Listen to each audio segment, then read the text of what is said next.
The Fair Housing Act, which protects people from discrimination when they're renting, buying, or securing financing for any housing, was passed 1 week after the assassination of Martin Luther King Jr. It was intended to help more African Americans own homes. But as Jennifer Lukey shows us, locally, there's still a wide gap between the number of white homeowners and black homeowners. We've started with them so long ago, you know what I mean? Christopher Thomas always knew he'd own a home, but his first purchase didn't go as planned. I had the credit I needed, I had the money I needed. I'd been working since I was 14 years old, so there was no reason for me to not have been allowed to purchase that first house that I wanted to purchase.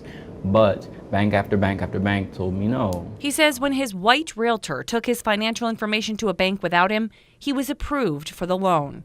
Take a look at these numbers from the U.S. Census Bureau. Statewide, 63% of white people own a home, compared to 31% of black people. In our region, the percentage of white homeowners jumps to 73%, but the percentage of black homeowners only goes up to just 32%.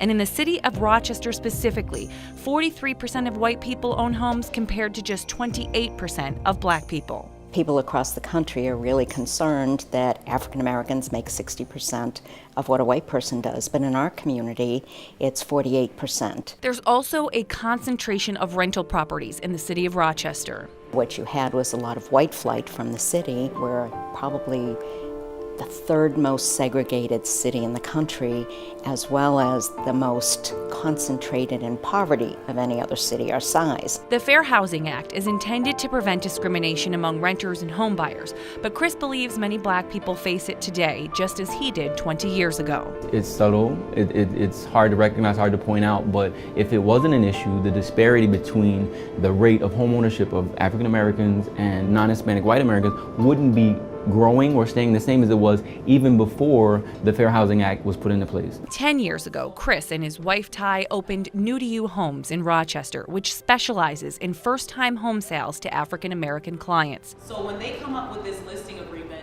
they have new homebuyer seminars like this one every month.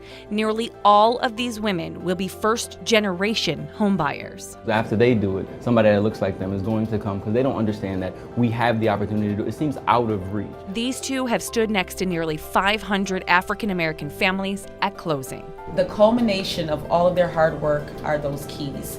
So when we hand them those keys, it is the best feeling in the whole entire world.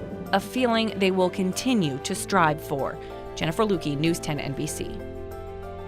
Has the healthcare system improved for African Americans in our community?